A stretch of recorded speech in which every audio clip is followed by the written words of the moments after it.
there was a time when Yuengling's share of the market was much greater than any other large city. In every other large city, it was dominated by the free, but not in Philly. Now, Yuengling, to me, is a far superior product to Miller Lite, Coors Light, or Budweiser. And so then Monk's and other beer bars come along, and the jump from Yuengling to them was an easier jump for Philadelphians than other cities. Definitely. That's if I want to go a professor and do a case study, I think that Philadelphia as the best beer city has some to do with Yuengling.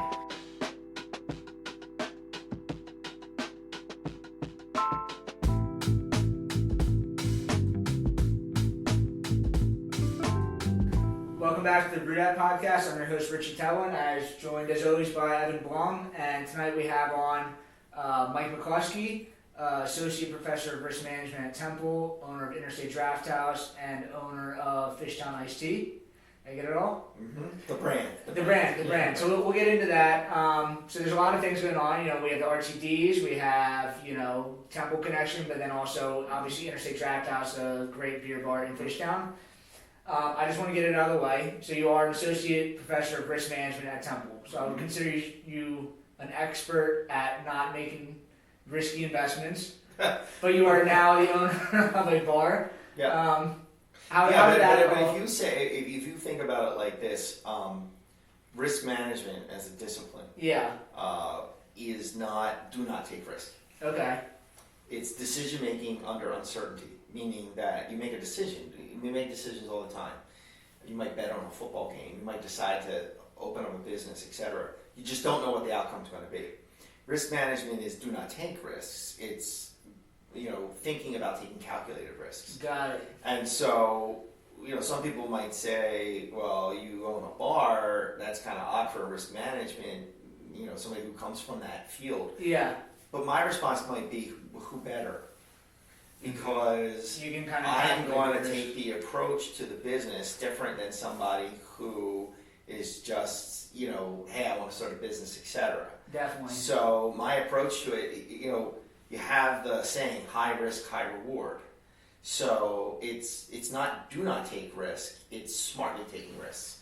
And the simple fact is, in the alcohol business, whether it's liquor or beer, there are significant markups, but they come with risks. The liquor liability is some of the most expensive insurance out there, but beer and liquor markups are also some of the greatest. Yeah. So it's just a question of, do you manage that risk appropriately? But in no way, shape, or form is it do not ever take a risk. Okay, I like that. So can we talk about how, you said you're coming up on the, 5-year anniversary? 7 years? Seven. So I bought Interstate September 6th, 2017. So in a few days, on September 7th, 2024, it'll be our 7th year. Cool, and it was Interstate before that as well? Yeah, so the previous owner took a bar that had actually been shut down. Okay. And, I would say regentrified it, so to speak. It was an older school, what I would call the Fishtown of old type of bar. Mm-hmm. And he bought it and turned it into what we would probably, I don't know if we use the term anymore, but gastropub. Nice beer menu, above average bar food. Not fine dining by any stretch, but decent. Definitely. Sort of. And he had it, I believe he did that in 2011. Okay. So he had it for about 6 years before we purchased it. Cool, and it was the same setup, the little outdoor. The outdoor section is completely different now, but... Yeah, we bought the property next door, so it allowed us to expand our outside. Massive. It's great. But there was a little bit of an outside space. There's been some subtle differences, but at its core, it is very similar to the bar that we purchased. Cool, and you grew up in Fishtown as well. How close were you to that area? I grew up a block and a half from the bar, and if my grandparents, God rest their souls, they were alcoholics, and they grew up around the corner. That was their bar. Wow. So that was where they went. So it's kind of, fate brought us to that point. It was never, I didn't buy that specific bar because it was the bar that my grandparents went to. It was just an opportunity presented itself. The opportunity to invest where I grew up seemed really cool. And I like beer, and it's a good beer bar. And it came The other thing about a bar is, as beer focused as I am, it did come with a signature drink, and that's what a lot of bars aspire to. To create a house cocktail is not easy. To have one that people are very loyal to so it had one, and that was a big, not the only, but it was definitely attractive in terms of that it came with a ready-made drink that it was somewhat known for. Were they doing that from the start, or like how did? No, I mean, I obviously I didn't own it at the time. The bartender who started it has reached out and we've communicated periodically, but essentially, take a step back. Pennsylvania in general, it had roughly around the late 70s, there were a lot of dairies in PA, and milk consumption was continuously going down. And dairies were looking for other ways to make money. And since the equipment to make milk and the equipment to make iced tea was very similar, many dairies pivoted to also make iced tea. And they would put them in milk cartons. Mm-hmm.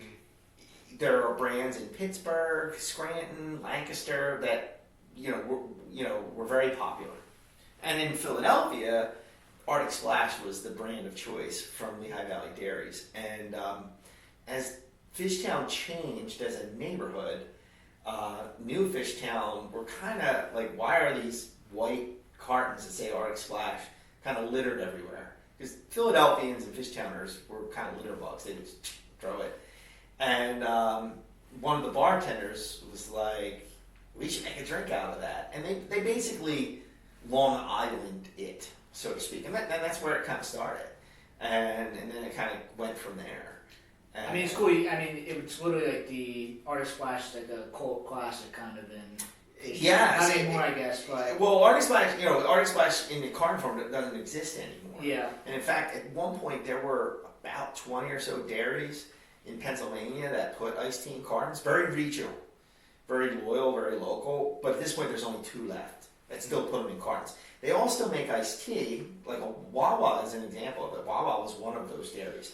But they tend to put it in plastic now. So the cartons that you guys, because you guys still have cartons there. Are those? Well, we do them occasionally because there is a dairy in Pottsville, okay, which is also the home of Yuengling. Yeah. Mm-hmm. And they do it, but their distribution is mostly local. Okay. But we've established a little bit of a relationship with them. So what we do is typically what we do is festival season, which is typically in Philadelphia, May and September.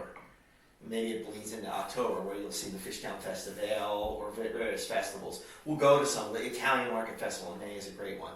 And for those, we like to break the cartons back out. Definitely. So we go up there and we get them. They don't deliver down here, so you can't really. It's complicated to do it all year. But basically, you'll see us do the cartons in May and September, and because we get so many of them, they'll pop up back up at the bar during that time. So, but really, the only 2 that are left, there's Gears, which is in Pottsville, and there's actually one in Pittsburgh called Turner's. And if you think Arctic Splash is popular in Philly, Turner's has a cult following in Pittsburgh.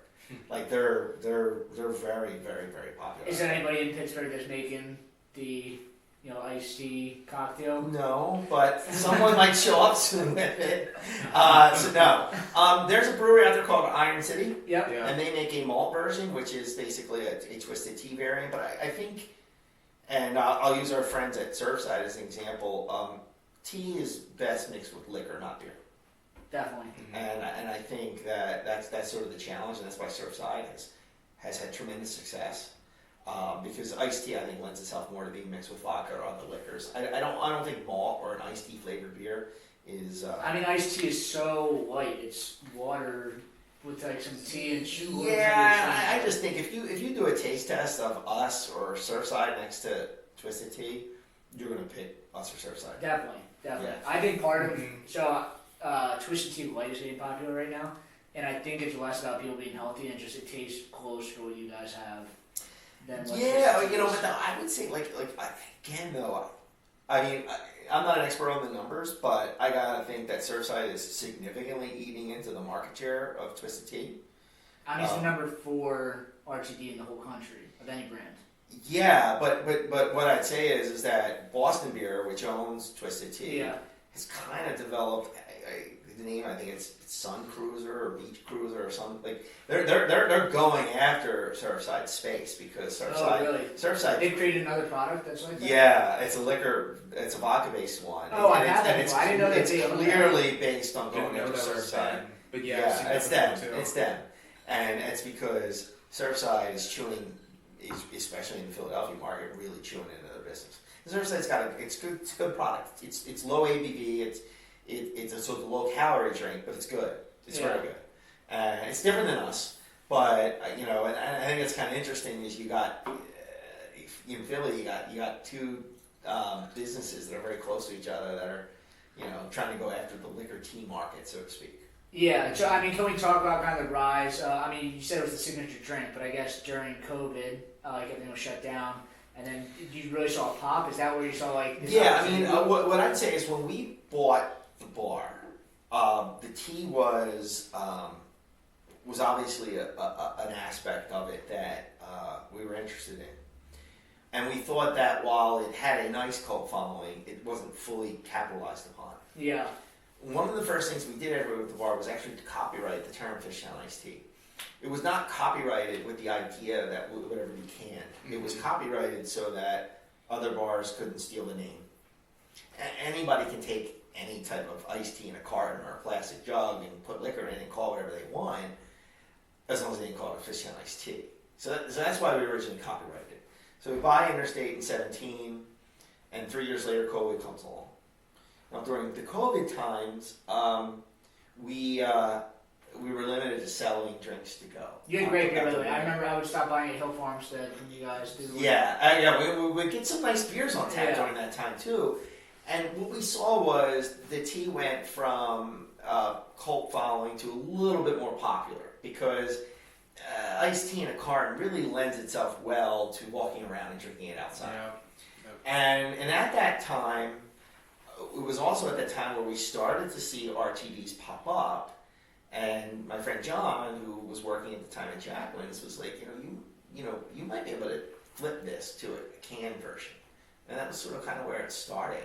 It was never intended. The idea was not to can it; it was just to protect it, so to speak, in terms of the copywriting of it.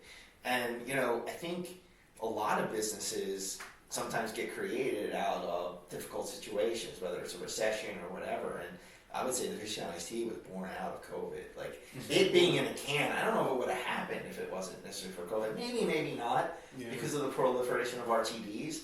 But during that time, we're like, people really like this. Whether it's the nostalgia factor or the taste, I think it's both. It went from there. And so the iced teas came out in 2022. So that it took about a year and a half, 2 years to kind of roll that out? Yeah, because I think that, so when we agreed that we were licensed it to John was in charge of he owns the distillery, he was going to make it. I think there was a lot of, how do we do it? Do we get somebody to make it for us, etc.? And the decision was made that he was going to start a distillery, and from scratch.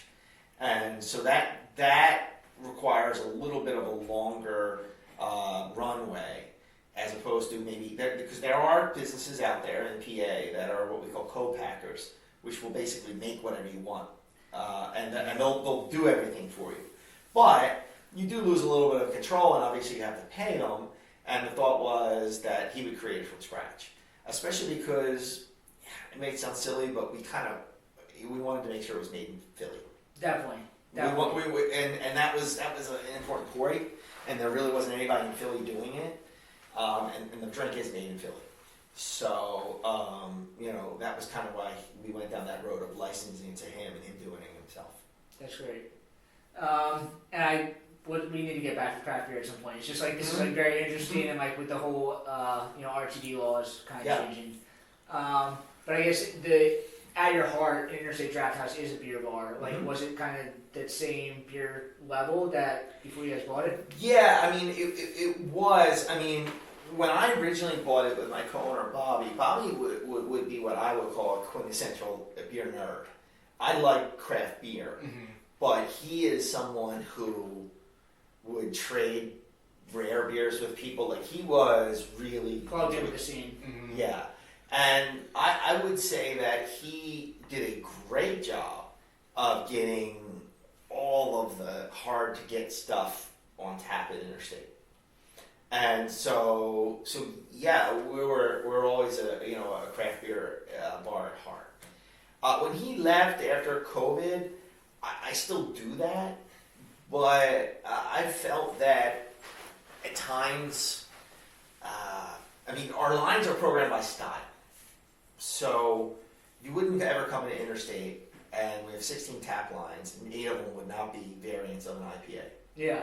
There may be a hazy, there may be a double IPA, there may be a basic IPA, maybe a West Coast, but half the line is not going to, you're going to have options. Yeah. Me personally, I like wheat beer. We always have one on. We always have either our lager or pilsner. We always have at least one sour. The goal is to make sure that we have something for everyone. And I've started to skew a little bit more towards, me personally, I've gotten the sense that I program a little bit more than Bobby would local. There's nothing knocking Hill Farmstead or any of these great beers that might come out of Vermont or other areas, but to a certain extent, my customers I think appreciate local. And I tend to want to support that a little bit more. Now we have Pliny the Elder pretty much on tap all the time. Yeah.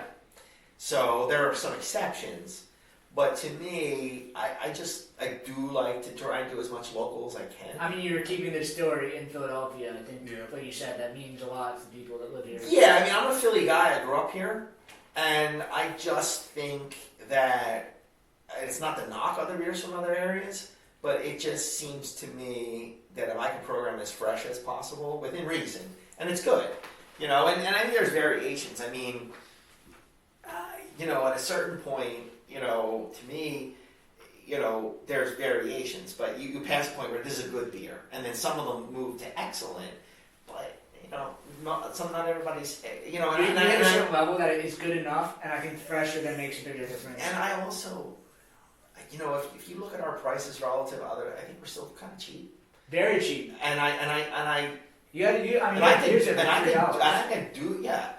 At one point, we had Pliny. We used to sell in a pint for $9, but on Mondays it was $5. Wow. I had to move into a goblet, but I lowered. But the goblet's only $6. It's still way cheaper. I mean, I see what other people do. It's way cheaper. I just,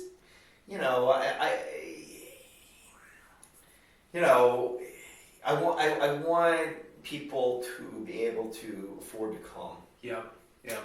And I want to have beer for whatever anybody wants. And sometimes people just want cheap stuff. And it's okay.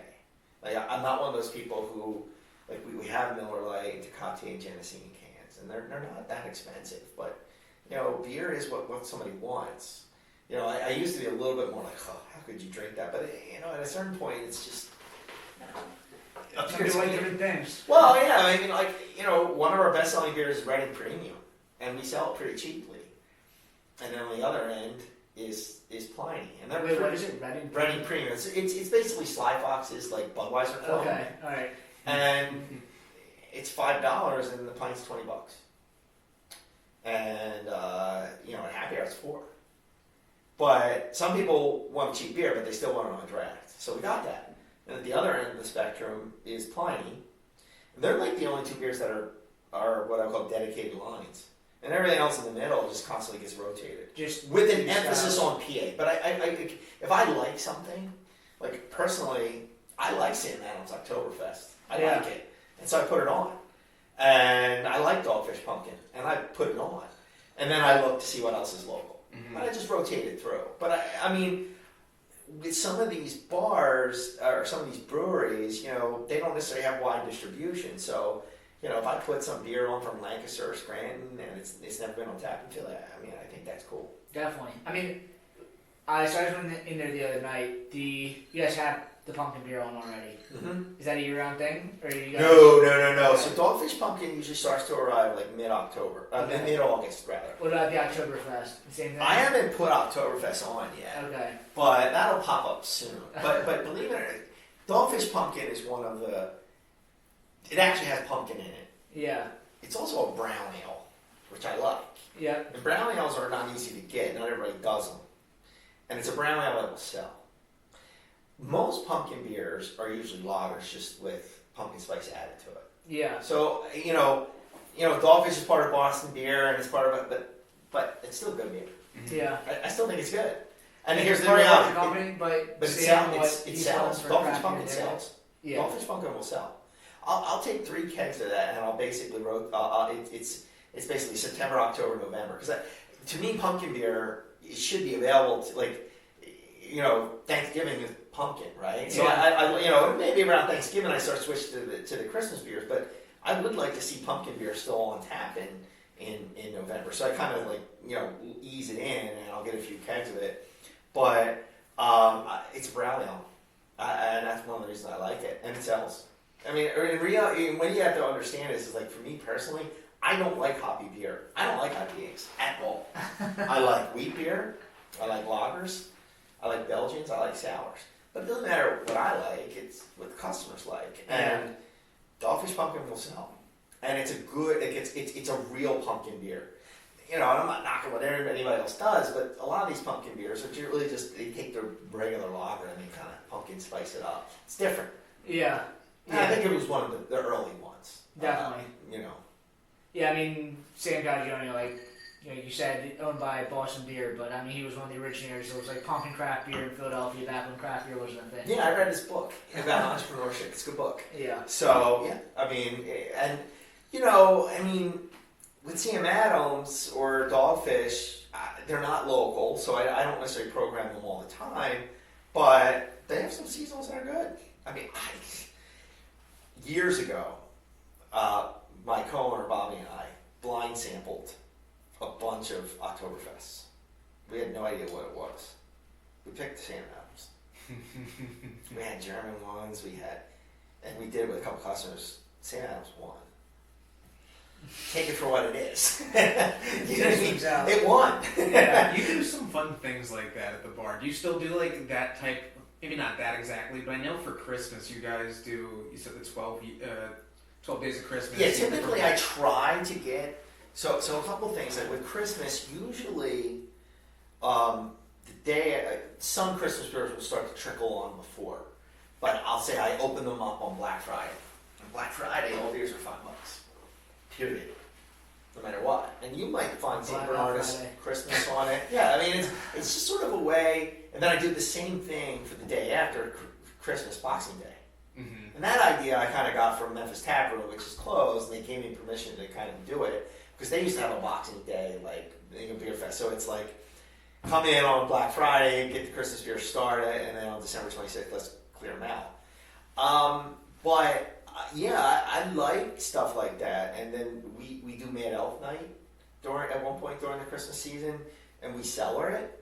So every year we buy 2 kegs of Mad Elf, but the kegs we buy that year won't hit the tap line. It's like current Mad Elf is not as good as 1 or 2 year old Mad Elf. Mm-hmm. So we'll do Mad Elf Night at some point in December, and this year we will have 22 and 23. And you can have those in a flight, and then add a couple other Christmas beers. And we'll have St. Bernardus 12, Steel and Knocked. I've been able to get some of those. That comes from Didal. That's not an easy beer to get. It is pricey, but it's a what is it? It's a pale ale, but it's very unique. And we'll get that. So we'll throw on some Christmas ones. But yeah, we like to try. I mean, we try to make it fun. Mm-hmm. As best we can. January we'll do Nugget Nectar with Troegs. So we were able to get a nitro keg of Nugget Nectar. Wow, what's that taste like? Well, I don't like it. So you can't ask me. Customers love it. Apparently they think it's really good. Nugget Nectar is not my cup of tea, but people really like it, and it'll go quick. And really, I mean, for the most part, I have a nitro line. But nitro beers are a little harder to get than you usually used to be able to get. Sometimes you can find an IPA, but IPAs they don't pour right all the time. So I kind of it's just Guinness most of the time. Yeah.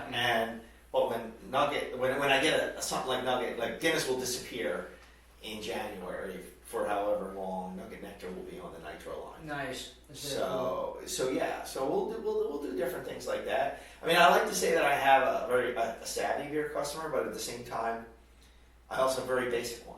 The number one selling beer by far is Reading Premium.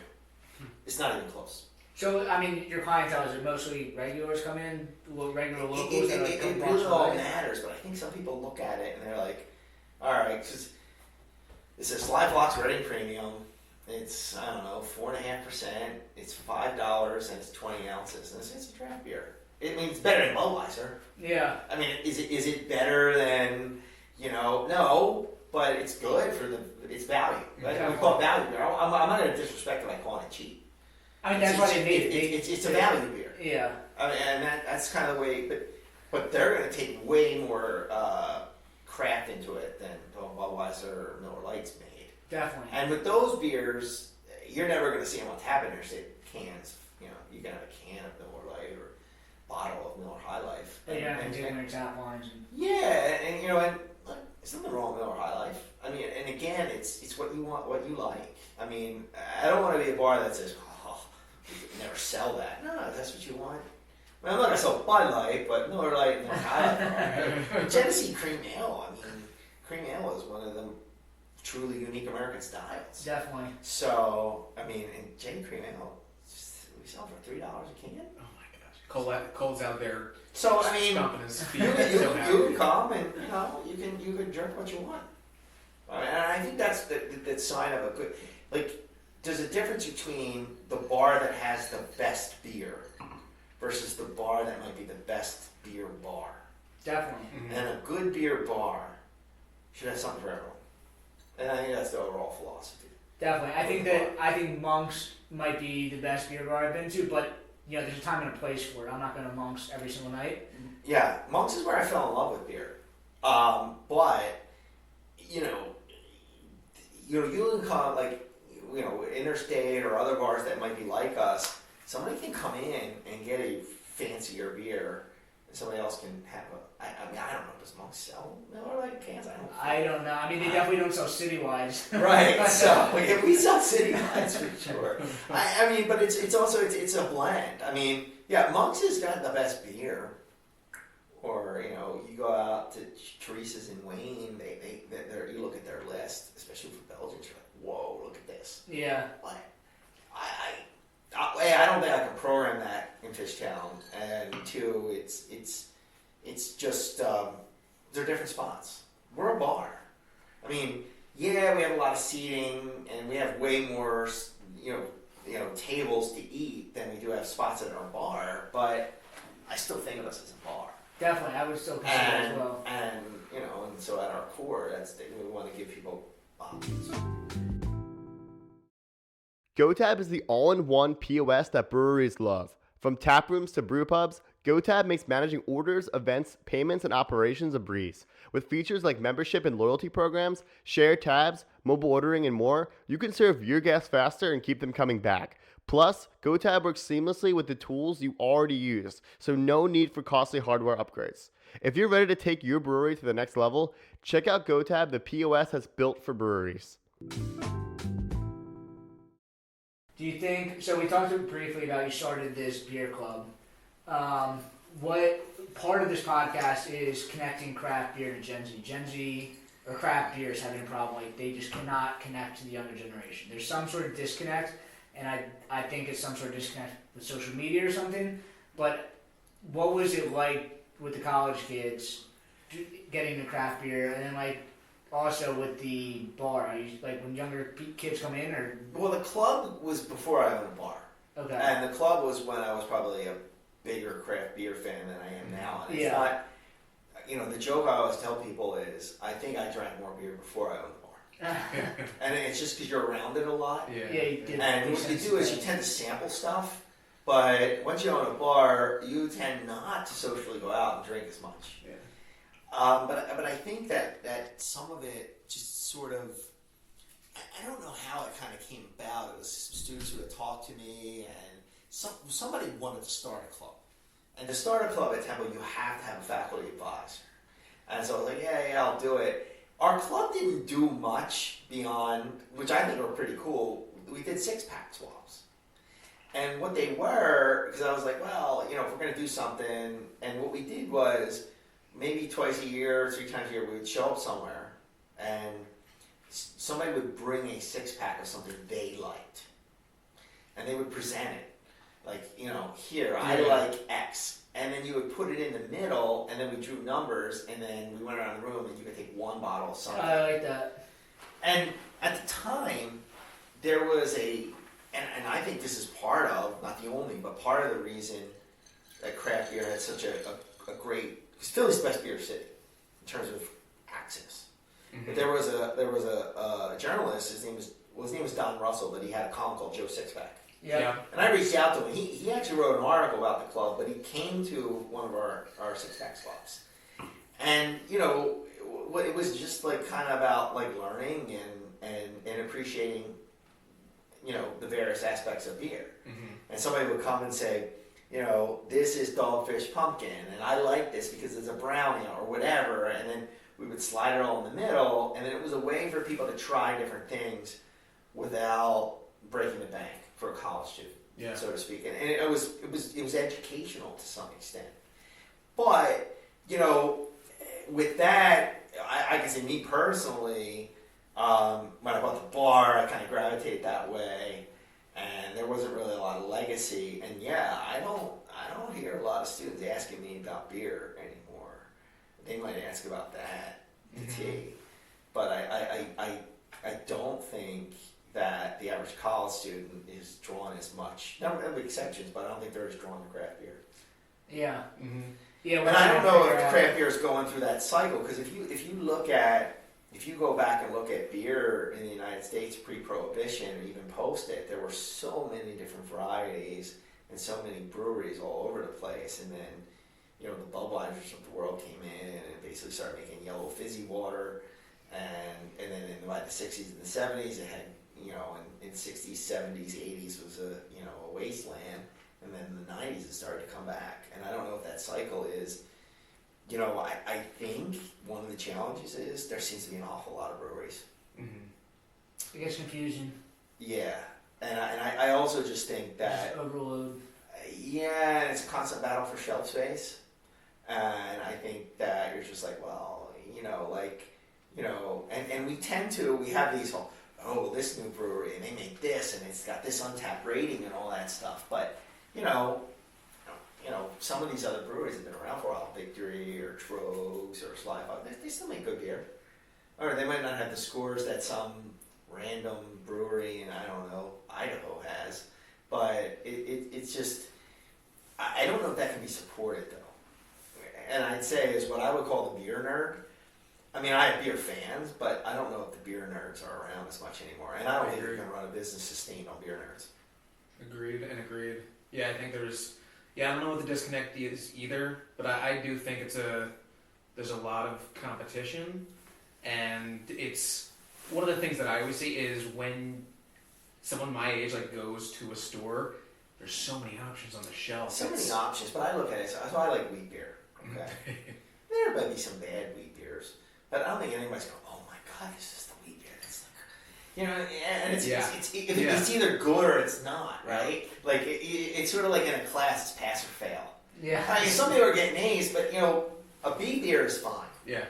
You know what I mean? Like, you know what I mean? Like, this is good. This is good. I'm hanging out on the beach. I'm watching a football game. It's good.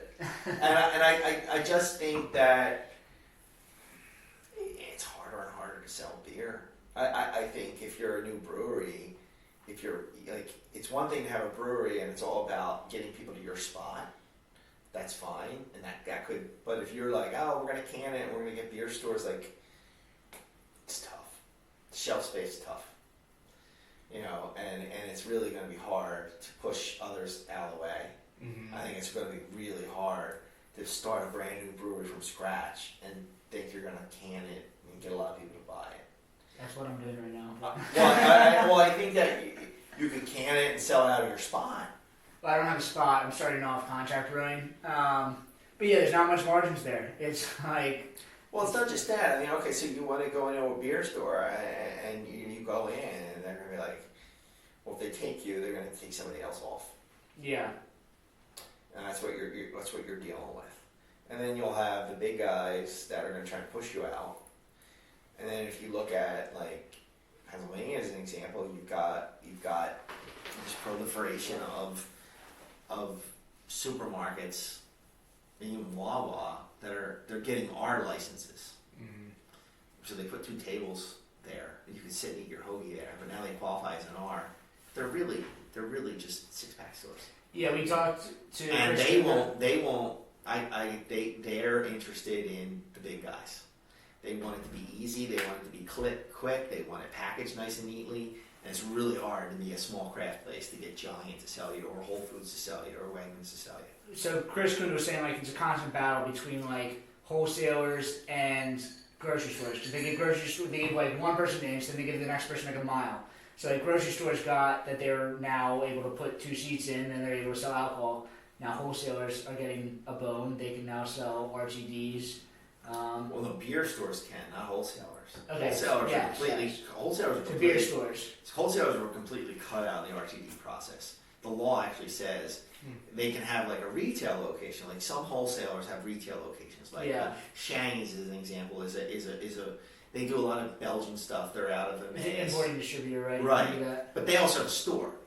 They have a store where you can go and buy anything. You can buy Budweiser, you can buy all their Belgian stuff. They can sell RTDs in the store, but they're forbidden from distributing it. The law actually took the big guys in Philly, it's Panarello and Muller. They're not allowed to touch it. The bill started with them actually being involved, but someone got them cut out. And I know that someone probably is, but I think big canned cocktail company in Philly. But I don't have a problem with that, because the big wholesalers have been really pushing around small breweries for a long time. I mean, they can do whatever they want. It's the laws are just set up that way. But yeah, and it makes a challenge. Like if you want to think about it, if you want to talk about like beer and how it gets to the shelf, like one of the appeals of Dogfish Pumpkin is it's a brown ale. It's a tough product to sell, but the pumpkin one will sell. But if I wanted a brown ale from somebody, you almost have to go local and get it from like Attic or somebody like that does it themselves. Because a big beer distributor, they're not gonna take a Meinbach. They're not gonna take a Rauch beer. Yeah. They're not gonna take a brown ale. They're not gonna take a Best Bitter. They're just because it's niche. Yeah, and that's not what they're interested in.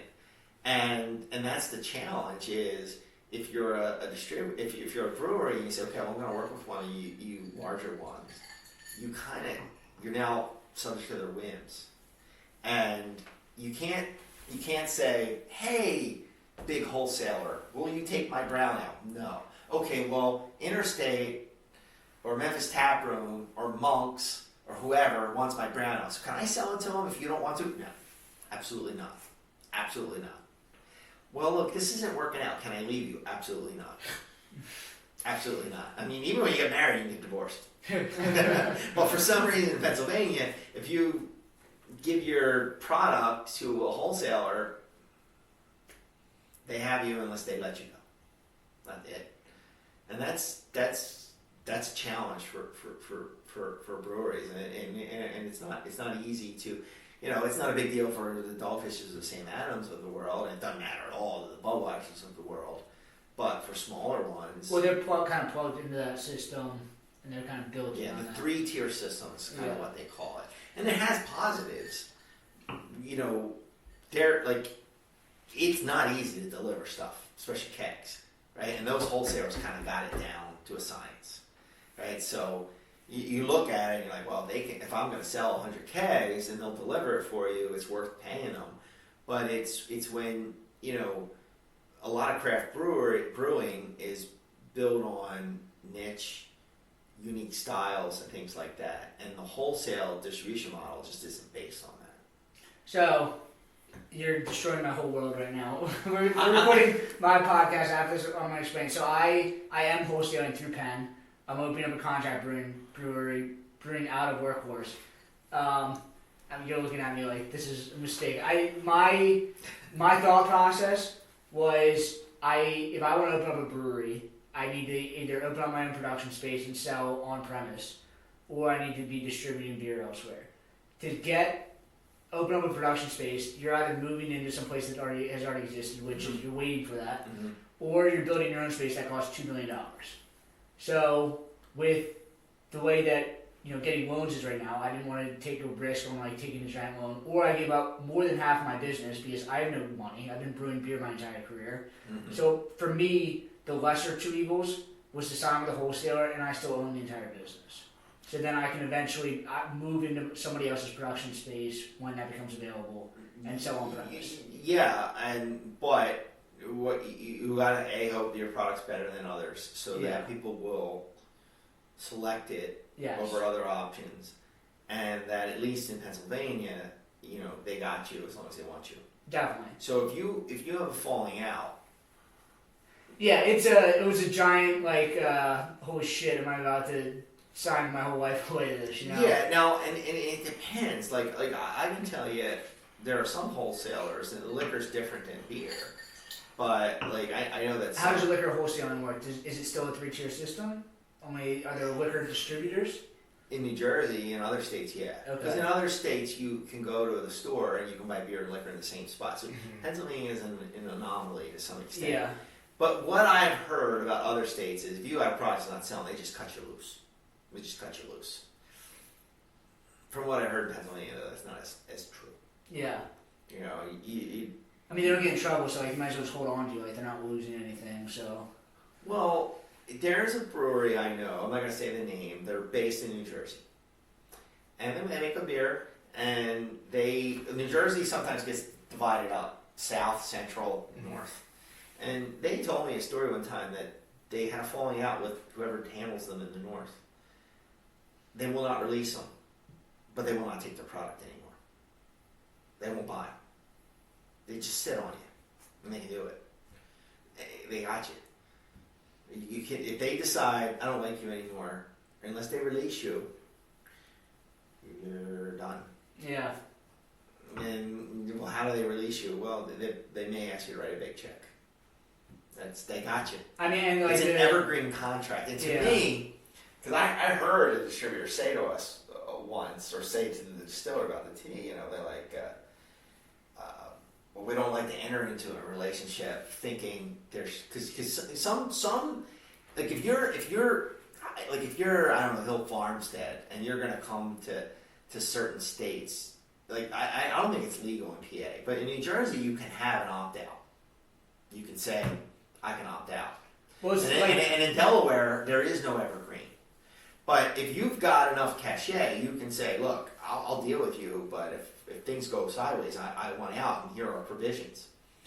Well, I heard a distributor in a discussion very similar to say, but you don't want to enter a relationship saying, here's how you can get out. And my response to that was, even if I got married, I am married, but I'd get a prenup. Yeah. I'm sorry, but so you're basically telling me that some deal with my beer or my liquor or whatever needs to be, you can never sever the relationship. But if I'm going to get married, and they have a monopoly. And it's in particular, it's particularly strong in PA. Yeah. And with the canned cocktail law, you go look up the Pennsylvania Brewers Alliance, I think. They did not like the RTD bill. I mean, go look at some of the letters they drafted. Yeah, the Brewers of Pennsylvania. Well, the Beer Distributors Alliance. Okay. Not necessarily the beer distributors, but the wholesalers. Yeah. Because they got cut out. And they're not used to getting cut out. And they got cut out of this. Basically, it's the state. I think the original bill when it was hoped was that the LCB would not be part of it. And it turned out not to be the case. And they didn't just not give it to the beer wholesalers. They forbade them. Specifically, it's in the law. It says wholesalers are not allowed to distribute it. Like they forbade them. Do you think that's a move towards the state having laws that are more open towards people stepping away from distributors? Do you think that's them recognizing? I don't know. I don't know. I mean, the state has relaxed certain things with beer, like you don't have to buy cases and things like that.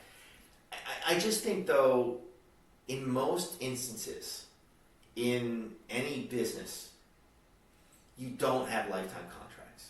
Yeah. It just is not normal. It's just not the standard. Now, You could sign a 5-year contract, and you could have a penalty.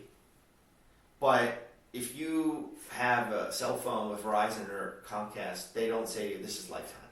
Yeah. It just doesn't make sense. Now, a wholesaler might say, well, if we invest in your brand and all that stuff, that's fine, but you can insist on 5-year, 7-year contracts. But lifetime contracts, I would never personally ever want to sign a lifetime contract for anything, let alone, if I'm a brewer, and I look at that and say, it's my baby, I made this beer. But the sale of it is controlled by somebody else who doesn't like it or whatever, and it's a tough pill to swallow. Yeah. So good luck. Thank you.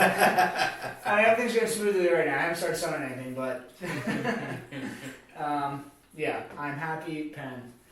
What I'd say is there's a but... difference though. You see, you know Bill Kowaleski, yes. and one of the things Bill said to me before is that so Bill was an art major. Yeah. Right? I'm a business professor. I was a business student. And he was like, there's a lot of art majors that make beer because beer's art. Yeah. But one of the challenges I see, because we have a collective of temple business owners, a lot of artists own their own businesses. If you're a photographer, you do pottery, you end up a lot of times owning your own studio, but you haven't been trained in business. And I think that's sort of the challenge is look at this beer, it's beautiful, and it's a work of art, and it is. But when you pivot to selling it, there's a lot of sharks out there. There's sharks, but also, like, the one thing with wholesalers is, distributing beer is running a whole nother business. Like, the same way that, you own a bar or brewery, running the tap room is basically like running a whole nother business than what your normal business is. And wholesale distribution is a whole nother type of business. And to invest in trucks and then to hire people It's and complicated. It's complicated. To me, it's like the risk of, I might get fucked over by this. I worked at Victory for a number of years, and they had a great relationship. I've seen the work that they did, and I felt comfortable kind of getting in, and I know I can grow with them. Yeah, what I'd say is delivering beer sucks. Yes. Especially kegs. Yes. We had and not only that, but Interstate is an old Philadelphia property. So you pull up to it, you open up those doors. Now we have installed. It's got wheels, and you can slide the keg in. Yeah. It's hard, but as far as properties like ours, we're probably one of the better ones. But some of them, they gotta lower them down. In the middle of Center City. Right. So delivering beer is a pain in the butt. Yeah. I think wholesalers are great if you got the volume. Yeah. I think it is going to be really hard for niche products to, the larger wholesalers, the bills get paid by Bud, Coors, Miller. Definitely. They pay the bills. Yeah. And you've got to, if I was giving you advice, you got to go to those beer stores and have them ask for your product.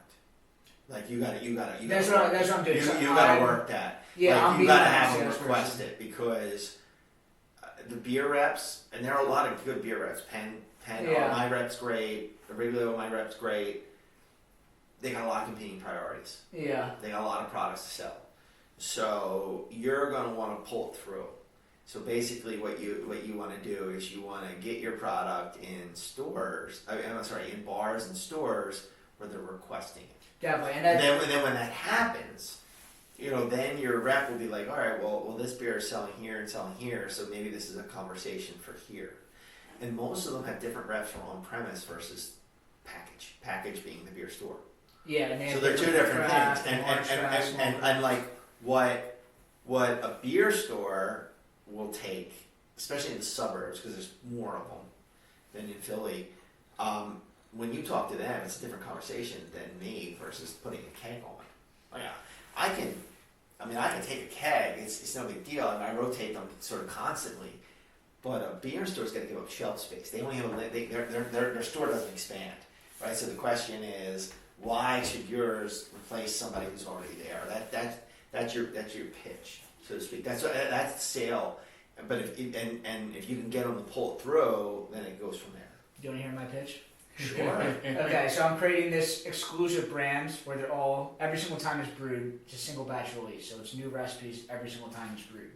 So my plan is everyone talks about key accounts. I want to like amplify that where I'm only selling limited amounts to certain bars. So because I don't have my own tap room, I can treat these other outside accounts like quasi tap rooms where they give me a tap line and I'm selling beer through my social media at their bar just as much as they are. So I can pull in people to them every single month. So are you kegs and cans? Kegs and cans, but I'm like, cans are going to be going to bottle shops and like good beer stores. And then kegs are just like, select key accounts. There's all kinds of different stores, right? Yeah. But for me, because I get visited by lots of sales folks, etc. For the most part, what cans I have are going to be lower end, right? I don't take good cans. Well, it's about because if it's a good beer, it should be on tap. Yeah, I'm about a fifth of the package good is cans. Okay. And then the rest is kegs. Well, I think that though, but if it's a bottle shop, like let's say in Fishtown Bottle Bar East, Yeah. I mean, Bottle Bar East has got great beer on tap, but Yeah. they've got all these choices in their fridge. So they're a different customer than me. Yeah. I don't sell a lot of 6-packs to go. Yeah. And so for me, a good beer should be on tap. And to me, it's sort of like if I'm somewhere, unless I don't think the draft lines are clean, right? I'm going to drink draft beer. Yeah. Because I can drink anything at home. Yeah. I want draft beer, whether it's in Interstate or any other bar. And for me, good beer is best on draft. It just is. Definitely. Right? It doesn't mean that there's anything wrong with the cans. No, but, it's inherently better. It has less Yeah. TPO. It's like carbonation's perfect. The experience, everything. So Exactly. to me, you come to Interstate, it's going to be all like you like Miller Lite, and that's what you want. We'll have it for you. But draft beer is kind of where it's at. Like especially if you want sort of that reputation. And the other part that you might want to do is if you build up a customer base, you have them going to places asking for it. Definitely. They go into Stones or wherever, and they say, "Are you going to be carrying Space Cadet?" Yeah. And then they start kind of asking for it. Yeah, and I'm only selling limited amounts to each bar, so it's like I want them to run out every month. So they're only giving me a little tiny bit of tap of shelf space because I only have the one beer on it once. So they're not giving up my shelf space, and they're getting a limited amount. So if I can build up the customer base where they're going and getting it, then it's going to be a race to them to get it, and then every month. There's space never, race. as a business, there's nothing wrong with running out. Yeah. And we deal with this with our kitchen. I always say it's better to throw out than it's better to run out than throw out. Exactly. And it's part of it is you never know how busy you will or won't be, right? Mm-hmm. When we run out, we hand bread our chicken fingers. We run out on Sunday. Okay, well, we didn't throw any out. And two, if somebody comes in on Sunday and they don't have them, to me that says they're good and they're fresh, right? And it's just, I would take that same approach is make it seem harder to get. And then at that point, it creates a little bit of a buzz. I'm lucky I got it, so to speak. But, less is more to some extent, unless you're Bubba's. Definitely. Right? I mean, and at that point, it's a volume thing. Yeah. Scalable or whatever it is. It becomes a commodity at that point. You're just like moving it through to get people to Yeah, but that's not what craft beer is really about. No, it's about the experience. Even in the good ones, let's throw Boston Beer out of the equation. But like Victory's big, but they're not that big. Do you know what I mean? Like they're still coming out with different beers. They're not selling their soul, so to speak. I mean, they're still making. And the beer's still. I would put Premium Pills up against any of these other. It's good beer. Pills It's good beer. out there. Yeah. It's a good beer. And again, that goes back to the thing, like, good or bad. Once you cross it's good. And it's like, all right, well, is it? Oh my God, this is it's got a 4.3 on a tap. I think once beer hits a certain threshold, it's about the experience that you're experiencing. Like if you're in a good state of mind and you're at a good bar, once beer's above that, then that's what makes the beer better. It's not like the beer itself. Yeah. And me personally, I like choice. I like choice. Definitely. I've gone into many places where I look at it and I go, "There's nothing I want." Mm-hmm. But you got 10 or 15 beers on tap. Yeah. Half of them are all IPAs, and then it's like, "Oh, I have this or I have that," but I'm like, And I look at it, I'm like, "Wow."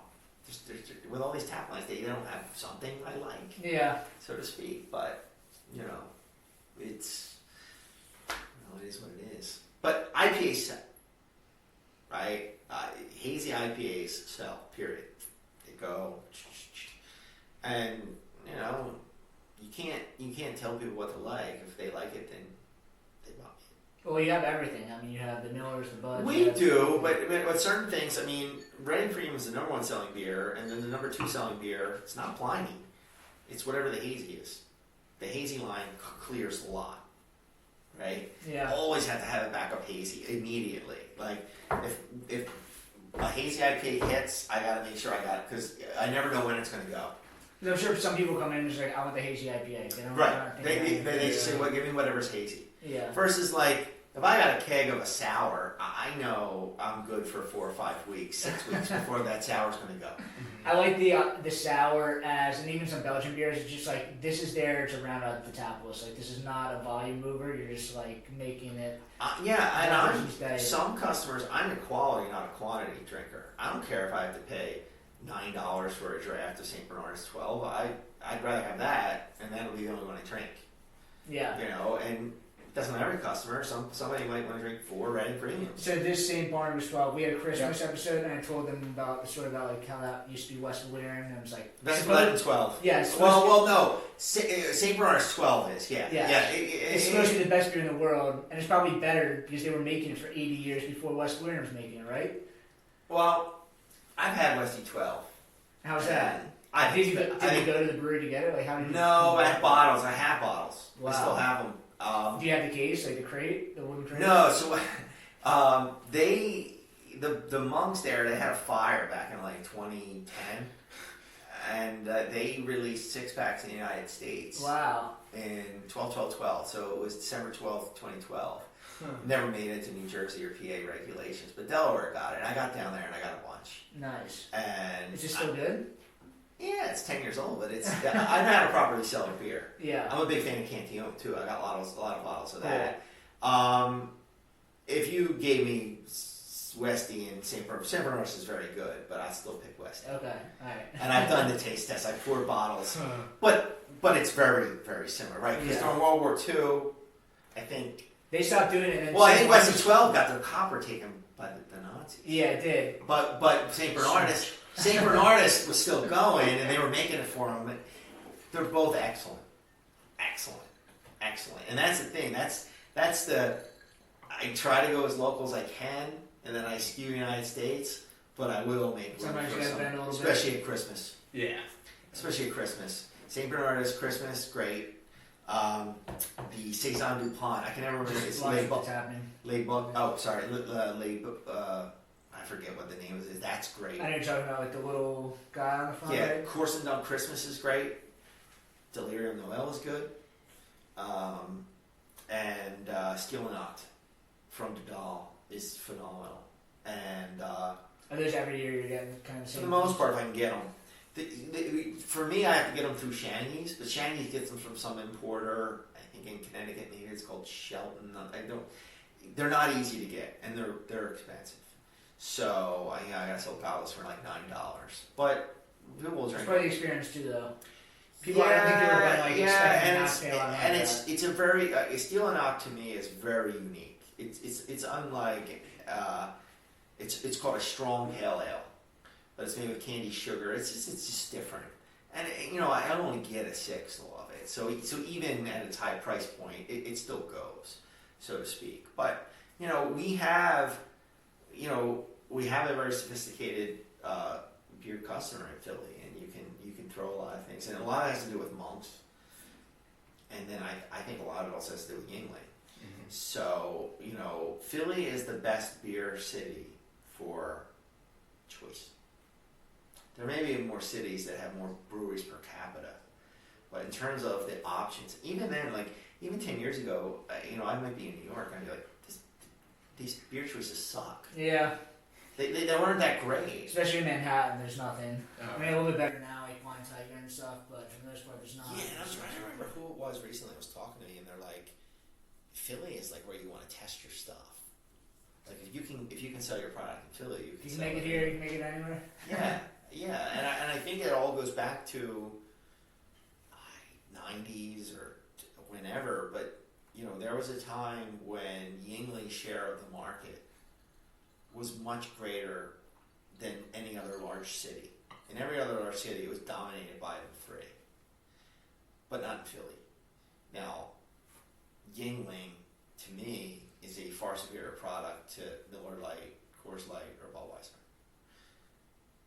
And so then Monk's and other beer bars come along, and the jump from Yuengling to them was an easier jump for Philadelphians than other cities. Definitely. That's if I want to go a professor into a case study, I think that Philadelphia as the best beer city has some to do with Yuengling. And then the Monk's was the first. Yeah. And then others started to pop up Monk's, the Memphis Tap Room, and these others. And then people were like, yeah, I'm going to try different stuff. And it kind of went from there. And I don't visit every beer bar in every city, but my gut tells me that Philly's got the best beer bars for a city. There's also beer style bars. Like, it's a lot easier to drink and enjoy beer in like our types of bars than some New York bar. Yeah, and it's you got a lot of bars, us or the late Memphis Tap Room or Monk's or other ones where the beer list is curated, and curated doesn't mean that it's the best. It just means there was thought put in it. Yeah. It isn't a beer list put together because the beer rep said this is a good one, right? There's thought in it. It's not just throw it against the wall. Like someone says, okay, well, this is why I'm putting it together. And I think you get that in a lot of bars in Philly that you just don't necessarily get everywhere. I think you go to some cities and, there'll be a few of them that do that. But I think it's more the norm in Philly versus, in other cities, it's more of a rarity. That's that's a really good bar. We kind of come expect, like, you just look at Fishtown, there's us, right? Barcade's list is curated, Bottle Water East is curated, Johnny Brenda's is curated. Like these are someone is looking at what they're bringing in, and they're not overpouring a certain Even style. Garage is like a drunk college hookup bar, and they have a curated draft list. What they do, and their draft list is smaller, but what they do have is a phenomenal selection of cans. Yeah. They got something for every. Like, I can go in a garage and it might be in a can, but I'll find something I like. Yeah. But I could go to some place that's a quote beer bar, like let's say in the suburbs, and I'll look at it and I'll be like, there's something I want, right? Because it's like, well, it's sort of all variants of IPAs, so to speak. And then the wheat beer is Blue Moon. I'm drinking that. It's not. If I'm gonna drink a wheat, it should be made locally, as far as I'm concerned. Like, there's so many decent wheat beers made locally. Why would I drink a Blue? I'm not going to do it. If I'm going to drink a beer that's in that, I'm going to drink Yuengling because it's not made that far away. It's local. It's PA made. Yeah. And so, you look at those lists and you're just like, But that's just Fishtown. I'm sure if you go down to South Philly, past Young East, and other spots, you're going to have spots that are doing the same thing. Yeah, all across the city. So I think we're running out of time, but I want to ask you about one more thing.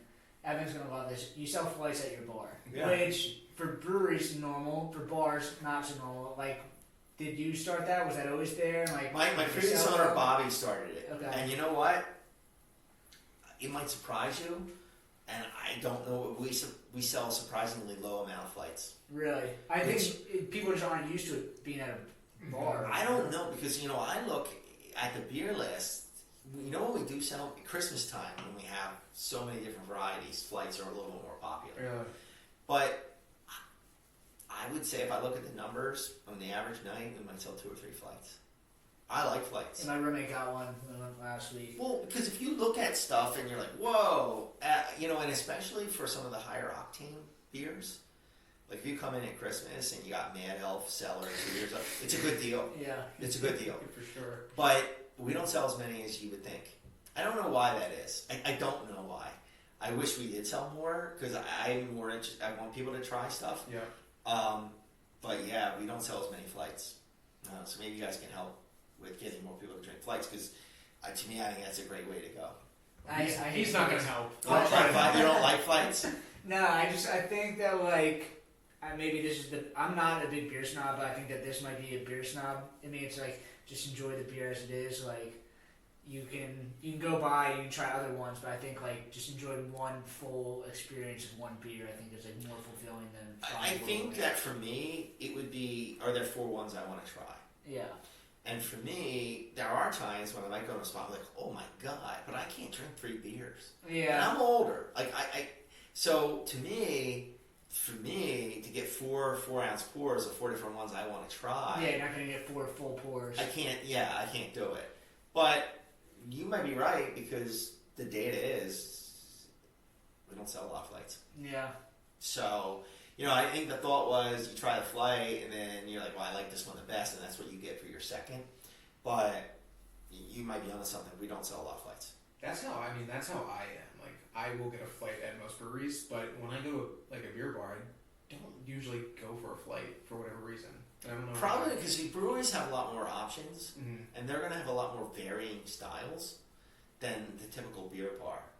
I think that's again where we might be a little different. Mm-hmm. Where if you go in and you're like, oh, they have a sour, oh, they have a wheat, and a flight might lend itself to that. Yeah, you're not. Yeah, exactly. There's variants of pilsners, right? Yeah. Czech pilsner, German pilsner, so. I I think it's because we do have some variety, mm-hmm. right? I mean, you will come in Interstate. There will at least be 1 or 2, depending on the time of year, and a sour. So like, I like sours, and to me too, some beers, like I like sours, but I don't want 100%. a sour can get 4-ounce sour is good for me. Yeah. Yep. I like sours, but I don't want a pint of sour. Yep. Sorry. And but some beers, like a good Oktoberfest, like Yeah. Especially a pint of that goes down fast. I A wheat beer in the summer, a pint goes down fast. the fruited sours, I would take a flight of some fruited sours, but I think it's the tart level. Yeah. Some sours are a little, but some of them are very acidic, and Yeah. we're just like, I like that, but I like Rauch beer, 4 ounces. Yeah. I don't want a pint of it. I love Rauch beer, but not that much. You know what I mean? Like it's nice, it's interesting, Yeah. but I would never want a pint of it. Ever. Yeah. So ever. Where you see all these other pickle beer, it's interesting in 4 ounces, but not a pint. Yeah. So I think that's flights to encourage people to experiment and try. Because if you order a pint and you're like, oh, this is awful, you just waste it. But if it's 4 ounces, you're like, I gave it a shot. Yeah. All right. I feel that. Do you guys have any events coming up? Are there?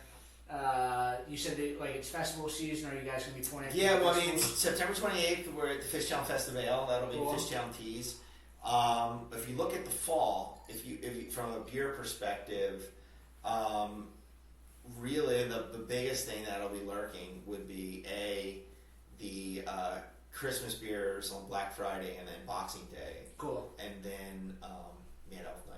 Cool. When is Mad Elf? Mad Elf Night, it's always the Thursday after Thanksgiving, so I think that's somewhere around December 3rd or 4th. Don't quote me on that. For the most part, the last few years, Troegs shows up and gives out chalices. Wow. And they're not, they give them away. And if you order, one of the pours, they'll give you a chalice. And It's worth it. Yeah, that's how. Well, I think. Well, first off, I think what's interesting is you do a flight and you take 2 year and 1 year and you see how they taste different. Then you can put 2 other Christmas. Is it pretty beers. easy to tell? I think it gets smoother, but at the same time, and you can ask, Troegs too. But I think but after 4 years, I don't know what happens to it. Do you see it? Any variations from year to year? Does it shift a little bit? I mean, there's people that say that. I mean, I just think it. I think if you taste the current year and you have no comparison, you're just like, oh, it's Mad Elf. But if you took it side by side, most people always agree 2 years. 2 years seems to be the sweet spot. okay. So if you're getting it this year, 2022, but I had some regulars that brought in. They had Elf that was like 12 years old. Wow. It still tasted okay. It wasn't bad. It wasn't cherry or anything like that. It tastes very boozy. Okay. To the point where you're like, is this beer or is this liquor? Yeah. But it's different. It's not bad. It's experience. Yeah, but I think that 2 years out is probably Sweet spot. for me. Yeah. Cool. Yeah. And after 4 years, I chuck it. That's what I would do. So yeah.